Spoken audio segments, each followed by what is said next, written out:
Hello, welcome to Talk HR UK. I'm Simon Geere, and when I'm not enjoying myself making HR podcasts, I am helping HR directors, managing directors, and CEOs source the best HR talent in the southeast of the UK. Today, I am very privileged to be joined by Michelle Clark. Hello, Michelle. Hi, Simon. Hello there. So Michelle, I've known, sorry to do this, but a good 10 years. We met when you were working in rail as an HR professional. Michelle's got a very interesting career through rail and has started a new role with a very exciting job title. She's the Executive Director of Diversity and Talent at the Children's Society. And this is a role that you started in April, which is obviously a very interesting time. So you've had a lot to contend with. But previous to this, as I said, you worked with Govia Thameslink, Network Rail and Southern Rail. So very broad career background. Tell us about your new role at the Children's Society, Michelle. Brilliant. Thank you very much. Yeah, so I'm absolutely thrilled to be working for the Children's Society. The role is, as you said, it's got a very fancy title, but it's Executive Director for Diversity and Talent, which is just, when you sort of hear it initially, you sort of think, oh, that must be quite a specialist sort of role. But actually, I'm the HR Director, so I lead the people agenda for the Children's Society. And when we talk about people, that's both employees and volunteers. So it's a broad people remit, but with a very, very bespoke focus on diversity and inclusion right at the outset. And I think that's kind of one of the biggest things that attracted me to the role in the first place. It was quite a strong signal from the organisation to say that we're taking this very, very seriously. And I absolutely, I love that. It appealed to me. It was exactly where I was at in my sort of career at the time. So it was brilliant. It was just the right time for me. Excellent. And I can remember talking to you in between when you got the role and obviously us arranging this, and you were genuinely thrilled. It was exactly what you'd wanted from a career change, and I'm delighted for you. And that's, I suppose that leads me on to my next question really, is you've moved from a very, some might call it robust, blue collar, the rail sector, which is over here, into the not-for-profit. So how have you found that change so far? Yeah, I think it's been interesting. I think if I sort of just skip back a little bit to my previous experience, all of my HR career has been developed in rail and what is, I guess, a commercial sector. So very, very different, but obviously rail is quite regulated as well. Working across the various generalist landscape, different roles, business partnering, but also really focusing on change and transformation as well. And then I kind of specialised about 5 years ago into sort of the organisation development, employee experience space, and that's when I really started to be able to really sort of dedicate my time and my energy and my passion into things that really were important for me in HR, and that was diversity, inclusion, employee engagement, and the whole experience agenda. So actually moving from rail into the charity sector with a role that has enabled me to really bring forward my sort of generalist background with that kind of real passion for the diversity, inclusion, and the specialist area has been really nice. I've been able to do that quite sort of seamlessly in that sense. I think also probably what's been a bit of a huge distraction really as well is this global health pandemic that we have at the moment, which is that everything has had to be different, and actually all of us are kind of starting from zero in terms of what we do around our HR practice and how we support people in the workplace. So there's been that kind of leveling for me.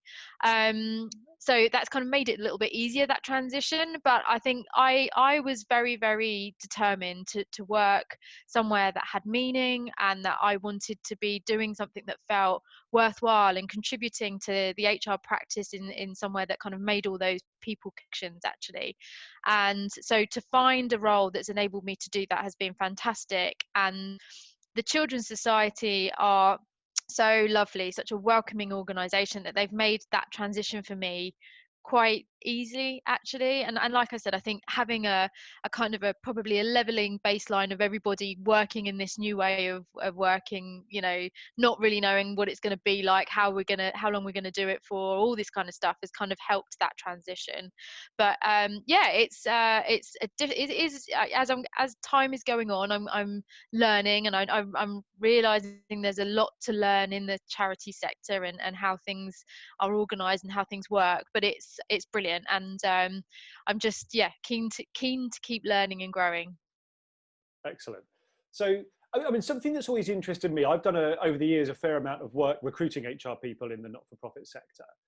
From an HR perspective, what are there differences? Because obviously, from an external perspective, you get this fantastic vision of what a charity is all about. You know, their cause, and almost the customer facing, or the perhaps, you know, the donator of fund facing aspect.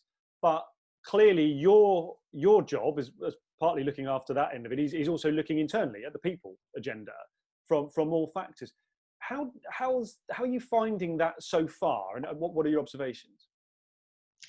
Yeah, I think it's still early days. So I'm literally just six months in. But I think one of my biggest surprises is this kind of this feeling that, or this perception I have, that there's a lot of commitment and passion, which is brilliant. And the focus is very much, like you said, on the cause, and this is what we're here to do. And you can't fault the energy and commitment to that, which is just, it's a really nice environment to be in. I think what I found quite surprising is that kind of passion and energy, or the same levels, is not so easily applied internally on that internal people focus. So I find myself sort of having conversations and you know, thinking about the people agenda, that I probably was having those sorts of discussions within rail several years ago, because, you know, there'd been quite a transition of, or an understanding of knowing how important the people agenda is, and how much that kind of contributes to your, you know, what you're there to do, and your overall success as an organization. And I think from my sort of initial feeling and experiences within this sector, we need to do quite a lot to kind of refocus the people agenda, and make sure that we've got some really good, robust you know, processes in place, that we're understanding how we're engaging and enabling people to actually, you know, be in the best position to deliver for the cause. And it's interesting. It's an interesting dynamic actually, but it's something that I'm really keen to get behind, and my team and I have been working hard to really, like, establish ourselves as that kind of leading people focus internally, and try and really reset the kind of understanding around how important people are for an organization, and how we, you know, if we focus on what we're doing internally, we're going to be best placed to deliver what we need to do for, you know, for children and young people, which is what we're here to do. So yeah, interesting, really interesting. Excellent. So, I mean, taking you back, I suppose, to rail. It was inevitable, wasn't it? Your career there, very much an HR generalist role, and then the businesses you worked for were very commercial, and obviously gave you that opportunity to specialise in a number of fields, which I sense is where this passion for diversity and inclusion kind of came up. I mean, how did it all come about? Talk us through how you moved, or how you added the weight of diversity and inclusion to your HR generalist skills. Yeah. Um, it all came together when I was focused on organizational development, and that then morphed into the kind of employee engagement um, sort of focus.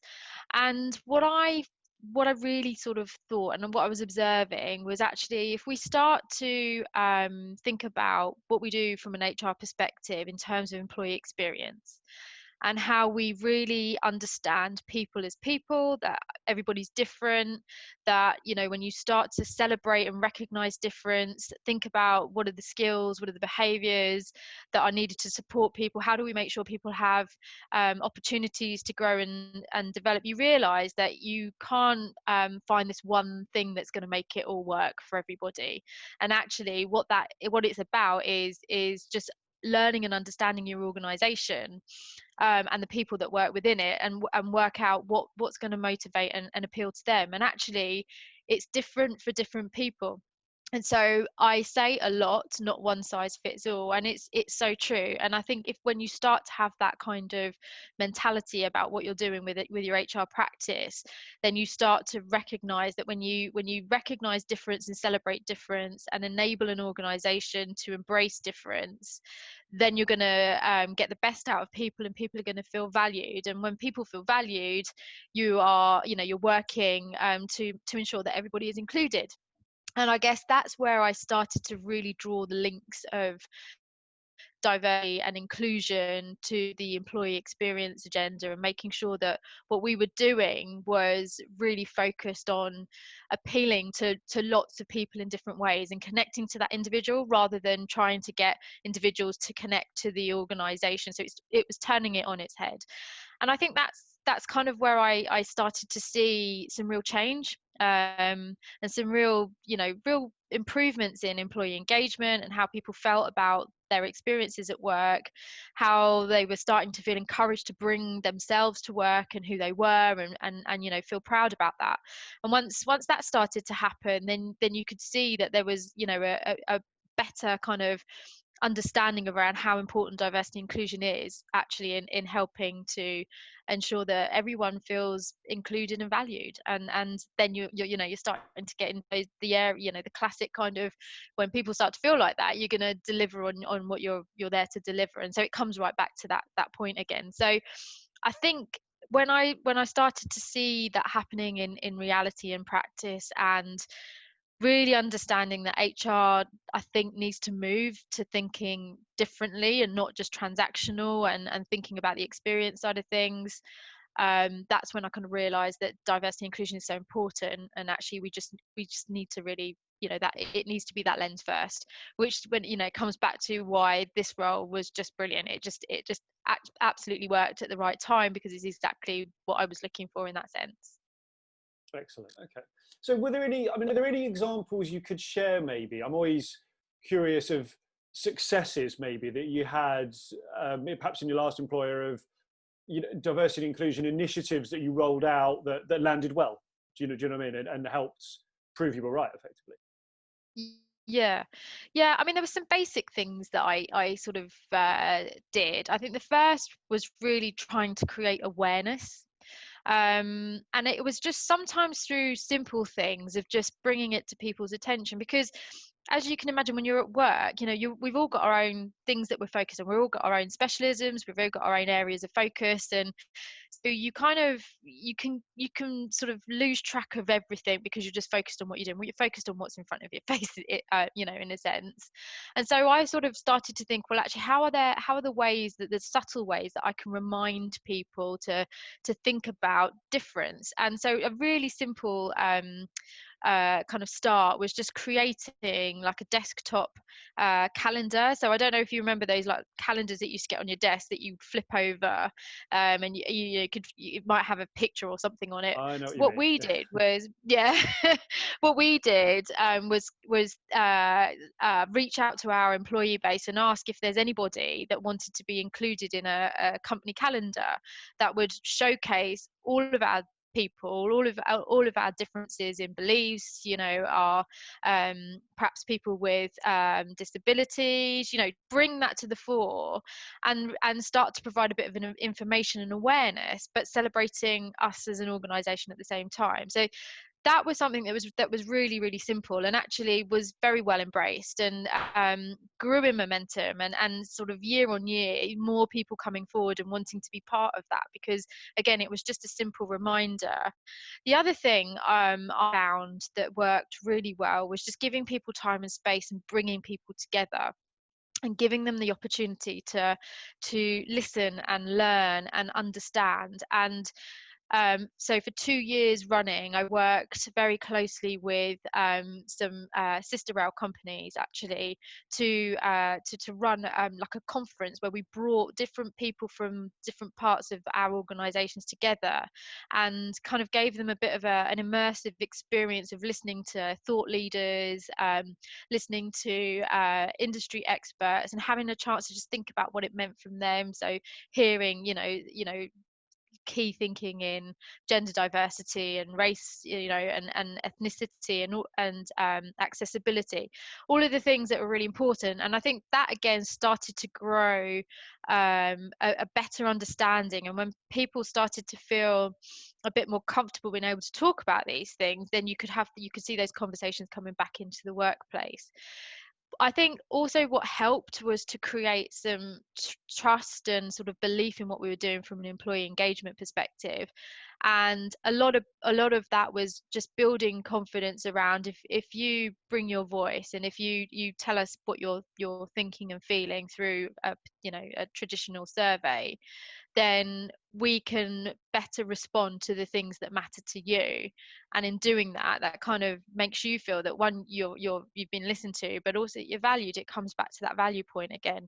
So year on year, whilst all around us, particularly in the organizations that I was working in, there was a lot of challenges around industrial action and timetable concerns, and I probably don't need to say more for everybody now to realize who I'm talking about.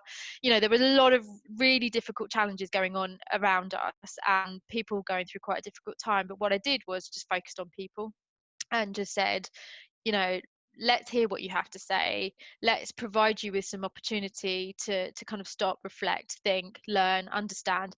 And that seemed to work. And then it just kind of grew its momentum from there. So I think I learned a lot about that. And I learned, certainly taking the time to listen to people is really important.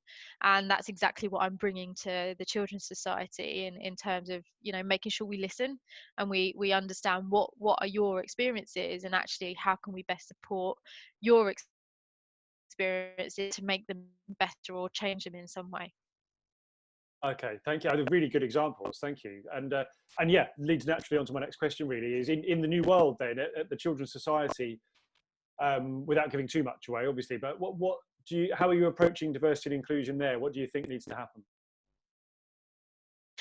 Yeah, I think this one has been quite interesting for me. Again, starting in this way, I'm at a distance. I'm so far removed from meeting people face to face and really getting a sense of the culture and the organisation and how it is. So that's kind of been a little bit of a challenge.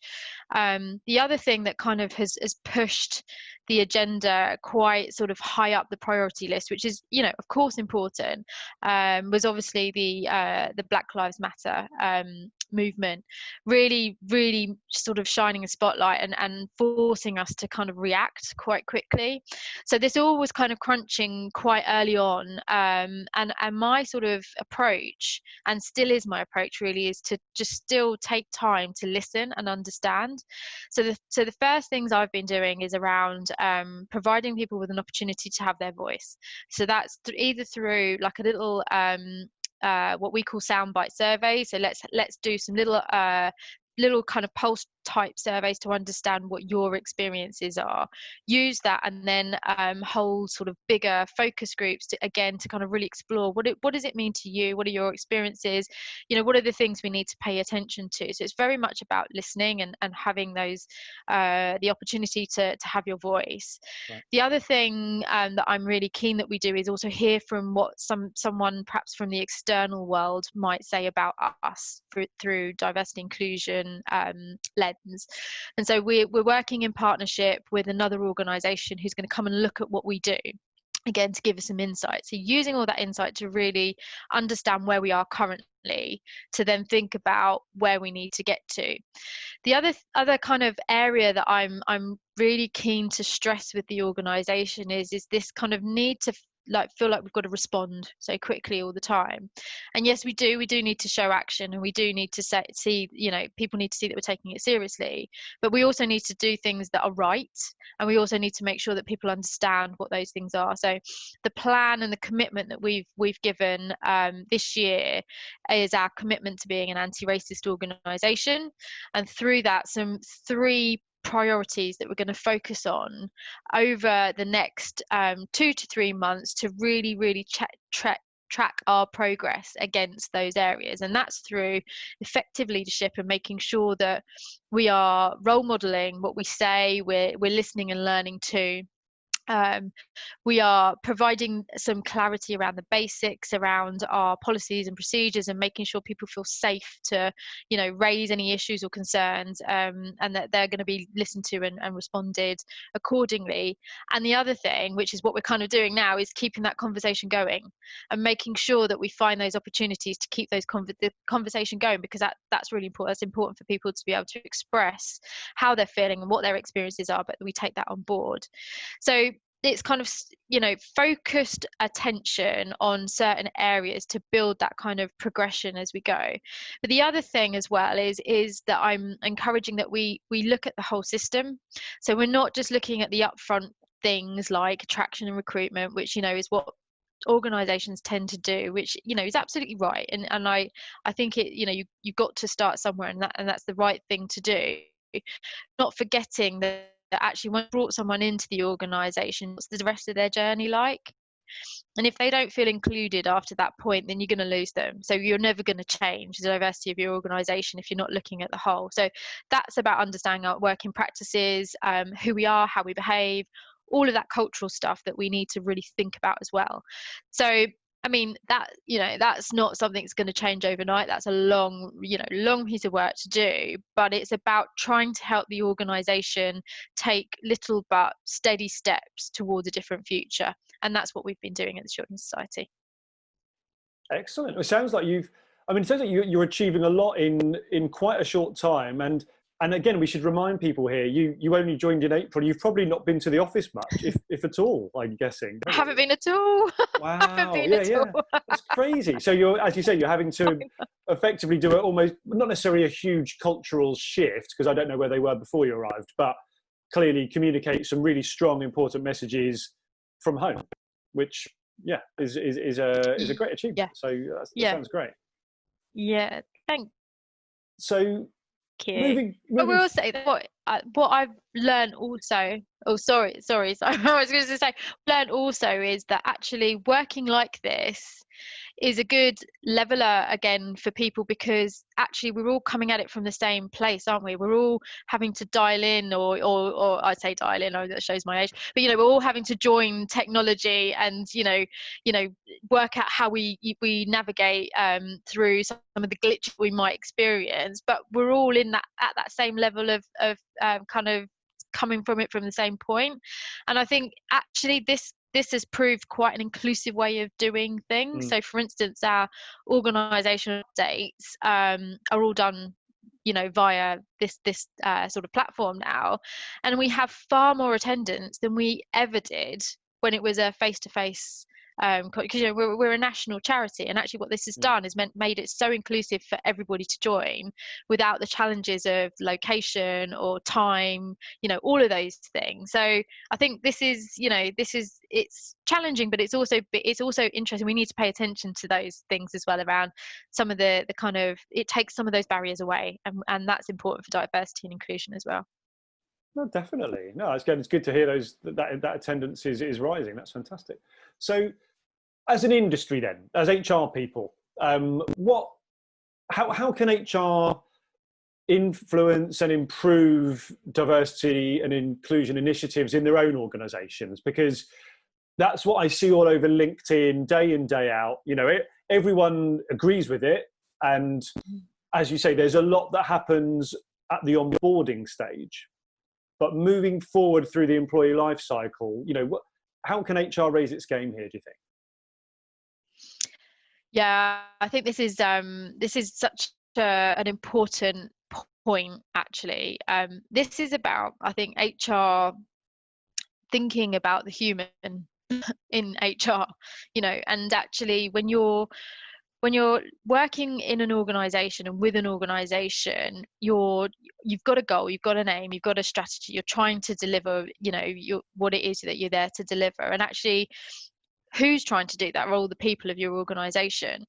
And I think when you start to think about those people as people and they're individuals, and that they are different, but that difference is great and actually can bring a good wealth of knowledge and experience and ideas to the table to enable you to get to your end goal, that's when you start to see a change in how people feel and how you perform.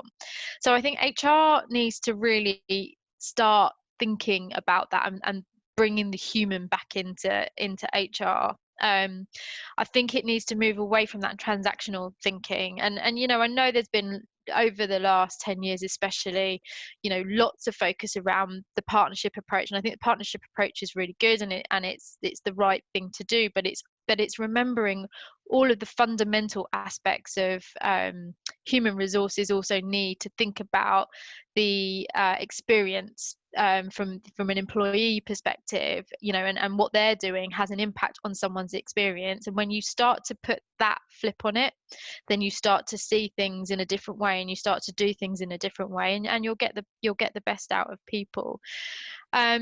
I think also HR needs to really needs to think, well, that's I was about to say needs to be flexible and adaptable. I mean, I think if any profession over the last 6 months have had to really kind of dig deep and find different ways of doing things, it's our HR colleagues and professionals, because none of us have been in this world before and working this way and trying to adapt and change as quickly as we've had to.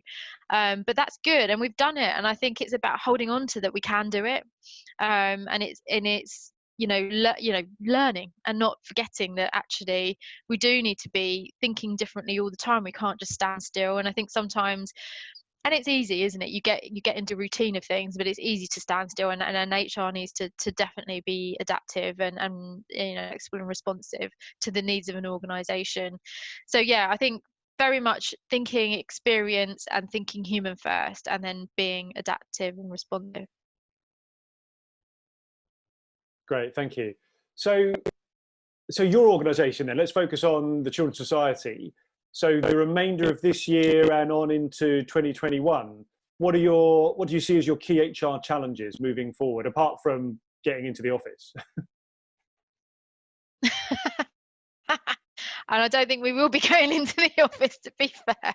I think our challenge. The word that always comes to mind at the moment for me is resilience, and I think a lot of HR professionals, but all of us, we all have to have personal resilience at the moment, because the world is constantly changing around us. We're having to learn, different ways of doing things, adapt to the new rules, etc., etc., etc. And actually, it kind of grates after a while, and our resilience falters. And I think helping people through this time is going to be really important. And so my HR team, need to, and how do we help and support each other to maintain that resilience, so that we help the organisational resilience? So there's definitely that focus.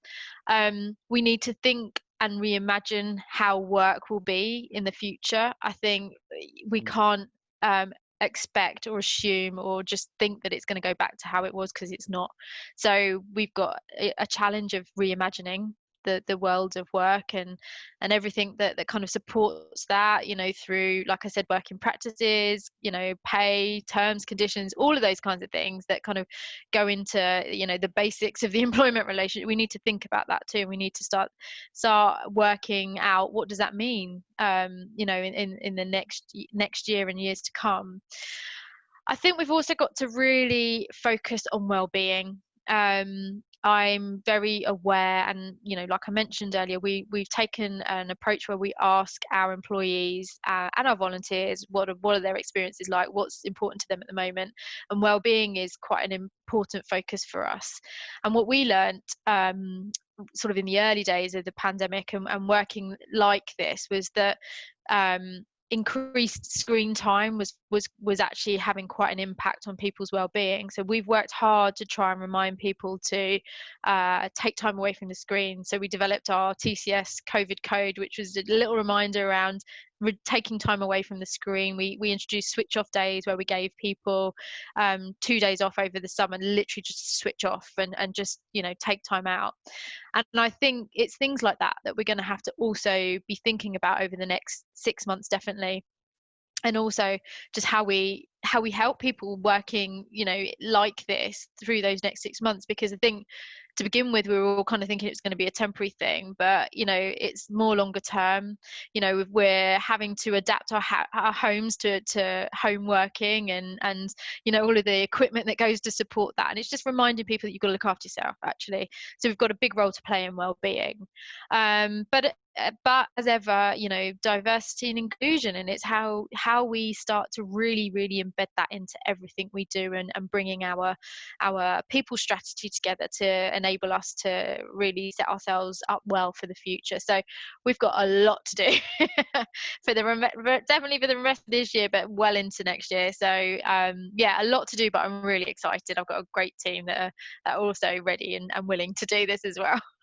Excellent. Well, I'm sure you'd have it no other way. You know, you want a nice timeline of tasks ahead of you, and yeah, as you say, start to break down the tasks into manageable chunks and get the team helping out. So fantastic. No, it sounds really exciting. So my final point, really, I suppose I wanted to commend you. Back in round about April time, there was a really interesting and very highly viewed and engaged with piece of content on LinkedIn about the HR job titles of the future. And one was indeed the Director of Diversity, round about the same time as the Executive Director of Diversity and Talent was appointed at the Children's Society. So congratulations. I wanted to, you know, genuinely congratulate you on probably the trendiest job title I have in the portfolio of people I know at the moment. So excellent work. But thank you. Not at all. No, but obviously, you know, this is a coveted job title. We're seeing more and more organisations appoint directors of diversity. What do you think might be other sort of HR roles of the future? You know, how else can the business kind of grow organically into these specialist areas? Yeah, I've said it a lot, but I think that experience-focused role is important. So HR roles that are really concentrating on employee experience, I think is something most organisations should be, if not already, thinking about. Something as well that kind of enables that agility and that flexibility, you know, and that, you know, so I think typically our kind of profession and the roles can be quite rigid. So it's how do we create that kind of environment that allows that flexibility across different disciplines, maybe to help improve that whole experience. There's something around that. I mean, I'm looking at the moment to bring in what I'm calling an organisation and cultural development architect, and that's again to help to really help sort of map out what our kind of cultural blueprint is and set a pathway of delivery for us. So it's that kind of thinking, but I think it's people first. So it's remembering, I said it before, it's, you know, it putting the human back in human resources, and it's roles that enable us to think about humans first, and that's going to really help shift HR to a different direction, and really, you know, help to get the best out of our people, so they feel that they are they're having a great work experience, and they can learn, they can grow, they can earn, or they can thrive. Whatever it is that appeals to them, I think is going to be really important for HR in the future, and I'm determined that HR practice will change and move and adapt in that way. That's great. I think it sounds, I mean, you've got a brilliant journey ahead of you, haven't you? I mean, you've obviously already achieved a lot, but there's an awful lot needs doing. It's a fantastic organisation and brand that a lot of people are going to understand what you do and get behind. So, no, I feel like this is a watch this space, Michelle. You know, I'd be really interested to see some of the initiatives that you come out with as an HRD really over the coming months. And hopefully this is of use to people out there who can, you know, hear what you're all about. And I appreciate it. If people want to reach out to Michelle, I'm assuming the best way to grab hold of you is on LinkedIn. I'm assuming if people want to say hello and Yeah, definitely. I'm so keen to hear what people have to say, and views and thoughts and ideas. I think the more we start sharing, certainly within the D&I space as well, I think there's so much to do. And actually, if we all pull together and share our learnings, we'll achieve so much more in a shorter space of time. So yeah, so definitely keen to hear from others. That's great. Thank you. Hey, look, thanks so much for your time today. I really appreciate it. I know you're busy, and it's been lovely to have some time with you. And yeah, hopefully we can, perhaps 6 months, 12 months down the line, we can do this again and hear how it's all going. Yeah, that would be fantastic. Thank you very much, Simon. Thank you. Cheers. Thanks, Michelle. All the best. Bye. Thanks.